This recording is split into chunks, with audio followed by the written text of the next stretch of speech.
안녕하세요. 아이언페이스입니다. 테슬라 CEO 일론 머스크가 마침내 트위터의 인수 작업을 완료하고 경영진 교체에 나서고 있습니다. 그는 새가 드디어 자유를 얻었다는 표현을 사용하면서 이제 새로운 언론의 자유가 보장이 되는 새로운 소셜미디어의 탄생을 예고하고 있습니다.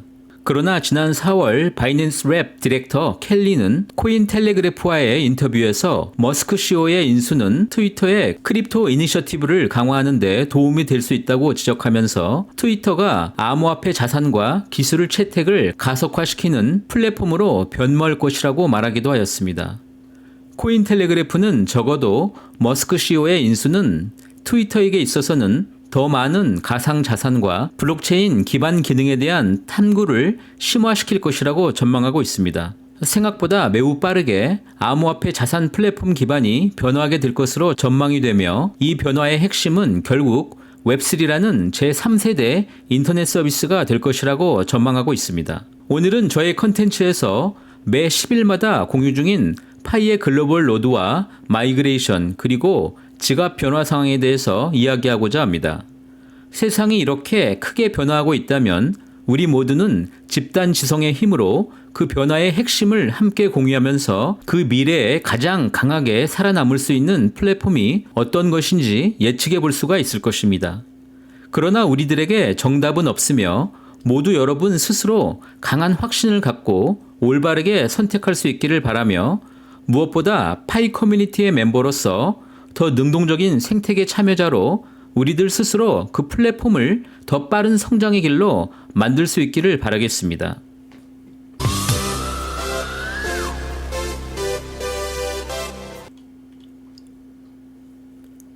먼저 지난 10일간의 글로벌 로드의 변화 상황에 대해서 말씀드리도록 하겠습니다. 현재 파이 네트워크는 약 11만 2천 개의 글로벌 로드가 운영이 되고 있고 1869개의 노드가 지난 10일 동안 증가하였습니다. 국가별로 보면 중국의 노드는 계속 감소하는 트렌드를 지속하고 있습니다. 이번 10일 동안도 베트남과 한국은 각각 2.3% 수준의 노드가 증가하면서 2위와 3위를 지키고 있습니다. 대만의 경우에는 한 달 만에 그 감소세를 멈추고 증가세로 전환하고 있습니다. 미국은 이번 10일도 2.6%의 노드가 증가하였습니다. 역시 이번 10일간의 가장 큰 변화도 일본이었습니다. 일본은 491개의 노드가 증가하면서 12%가 넘는 증가율을 보이고 있고 현재 추세대로라면 다음 10일 이후에는 대만을 따돌리고 4위권으로 진입할 것으로 예상이 됩니다.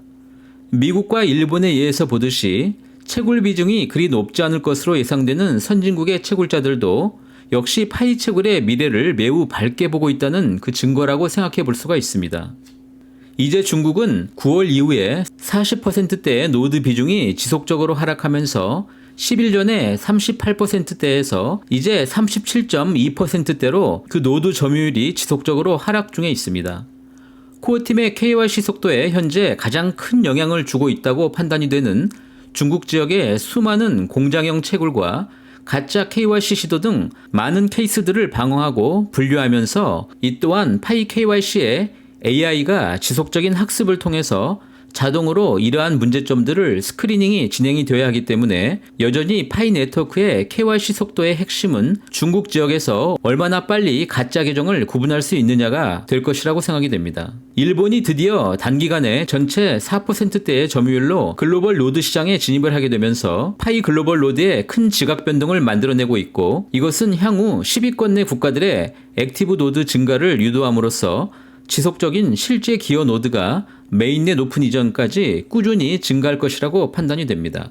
잠시 다시 파이 네트워크의 노드 보상 관련 백서의 한 부분을 함께 살펴보도록 하겠습니다. 장기간에 걸쳐서 예측 가능하게 실행되는 안정적인 노드를 갖는 것은 블록체인의 상태에서 매우 중요하다고 말하고 있습니다. 그것은 단순하게 기여를 평가할 수 없다고 말하고 있습니다. 따라서 가동시간 개수와 포트 개방 개수, 그리고 CPU 개수 등의 모두 다양한 기간에 대해서 계산이 되며 더 최근 기간의 값이 먼 과거의 동일한 길이의 기간보다 가중치가 더 높게 평가되며 노드 보상을 주고 있다고 설명합니다. 파이 채굴자들에게 있어서 파이 노드는 여전히 오픈 메인넷 이전까지 그 스트레스 테스트 구간이라고 말할 수가 있습니다. 따라서 여러분들의 노드 보상 점수는 매일 변동하고 심지어 0으로 바뀔 수도 있습니다. 이것은 파이오니어 개인들이 수정할 수 있는 일이 전혀 아니며 파이코 팀의 노드 서버 운영 관리를 믿고 그 전원을 끄지 마시고 보상 받으시기를 바라겠습니다. 이번엔 메인넷 마이그레이션 현황입니다. 지난 13일 파이코 팀이 긴급하게 전달하였던 KYC 진행 관련 알고리즘의 오류로 인해서 장기간 검토 중이었던 많은 파이오니어들의 KYC가 자동으로 통과되고 마이그레이션이 진행이 된 바 있습니다. 이후에 코어 팀의 의도대로 시스템 내에 방어 시스템을 이용해서 14일 이내에 해당 마이그레이션의 되돌림 현상으로 인해서 우리들이 마이그레이션을 측정한 이후에 처음으로 그 숫자가 줄어드는 것을 볼 수가 있습니다. 열흘 전 총 13억 2,800만 개의 파이는 13억 2,200만 개로 총 4.8%가 감소하면서 전체 약 640만 개의 파이가 마이그레이션에서 감소하게 되었습니다. 락업의 경우에는 10억 3,900만 개에서 10억 3천만 개 수준으로 줄어들게 되면서 총 유통 물량은 2억 9,100만 개로 여전히 78% 수준의 락업을 유지하고 있습니다. 이번 10일간은 아쉽게도 메인넷 지갑의 경우에 아직 업데이트가 진행이 되고 있지 않습니다. 해당 소프트웨어를 제공하는 두 군데의 커뮤니티 모두 아직 지갑의 수는 진행형으로 나타나고 있기 때문에 일단 지갑의 수도 역시 4%가량 하락하였다고 판단해야 할 것으로 보입니다. 그러나 다시 한번 10일 전의 자료를 근거로 하여서 현재 파이는 지갑당 약 754개의 파이가 이전이 되었고 락업을 감안하면 개인 지갑당 실제 사용 가능한 파이의 수는 163개 수준으로 여전히 매우 희소성을 지닌다고 생각해 볼 수가 있습니다. 지금 현재 여러분들께서 많이 질의를 해주시는 2차 마이그레이션의 경우에는 우선 코어팀의 1차 마이그레이션의 목표가 정확히 발표된 바가 없기 때문에 적정한 수준의 1차 KYC가 완료되어야만 2차 마이그레이션이 진행이 될 것이고 여러분들의 레퍼럴 팀 물량을 지갑으로 전달받게 될 것입니다. 그러나 실제로 2차 마이그레이션 물량도 오픈넷 시점에 그 방출을 예상한다면 기본 락업을 감안하여도 코어팀은 여러 차례로 나누어 매우 계획적인 마이그레이션을 진행할 것으로 예상이 되기 때문에 실제 2차 마이그레이션이 모두 진행이 된다고 하여도 락업을 감안한다면 2차 마이그레이션이 완료된 후에 메인넷이 오픈되어도 처음 1, 2년 정도까지는 매우 소량의 물량만이 파이오니어들이 실제 사용 가능한 물량이 될 것이라고 예상해 볼 수가 있습니다.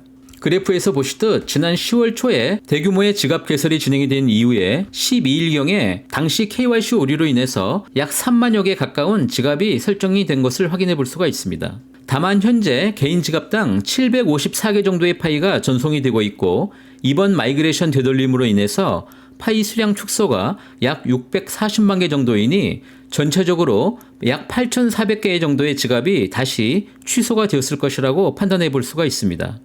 이런 과정에서 아마 코어팀은 대규모의 지갑 설정이 매우 힘들었을 수 있겠다고 판단이 됩니다. 다만 많은 파이오니어들이 검토 중에 있거나 단 한 번도 KYC 오픈이 안 되고 있는 수많은 파이오니어들이 기다리고 있기 때문에 다가오는 11월엔 대량의 KYC가 다시 진행이 될 수 있기를 기대하고 있습니다. 오늘 다시 파이코어 팀은 파이 채굴 앱 스크리닝을 변경시키고 채굴 속도 조정을 예고하고 있습니다. 지난 10월 채굴 속도 조정은 비교적 완만한 3%대의 하락이었습니다. 현재로서는 KYC 지연과 함께 신규 채굴자의 유입이 대단히 크지는 않을 것으로 판단이 되고 특히 지난 6개월 이내의 신규 채굴자들의 경우에는 다소 이탈이 진행이 되었을 것으로 판단되기 때문에 아마도 5% 안팎의 소규모 채굴 속도 하락이 예상이 되고 있습니다.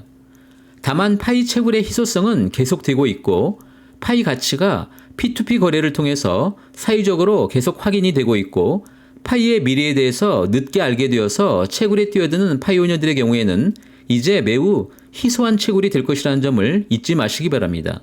또한 파이의 KYC는 AI의 진전 속도에 따라서 급 변경이 가능합니다. 이것은 개인 파이오니어들이 영향력을 발휘할 수 없는 수준의 일이므로 이것에 너무 집착하거나 집중하지 마시고 코어팀의 약속을 믿는 것이 여러분의 채굴을 유지하는 데 큰 도움이 될 것이라고 생각하고 있습니다. 채굴은 결국 본인의 선택입니다. 본인의 결정을 믿으시고 꾸준히 채굴 진행을 하시기를 바라겠습니다. 마치 파이의 폐쇄 메인넷의 목표처럼 외부의 잡음을 제거하고 미래의 변화에 집중하며 그 변화에 가장 강하게 살아남을 플랫폼과 파트너십을 유지할 수 있기를 바랍니다. 저의 모든 파이코인 관련 콘텐츠는 파이채굴 커뮤니티 멤버들이 스스로 자신의 선택이 올바른 것인지에 대한 조금의 가이드가 될 수 있을 뿐 결국 채굴을 유지하는 것은 모두 여러분 개인들의 결정임을 잊지 마시기 바라겠습니다. 마지막으로 모두 행복한 12월 되시기를 바라며 저는 내일 다시 파이채굴의 미래를 통해서 다시 만나도록 하겠습니다.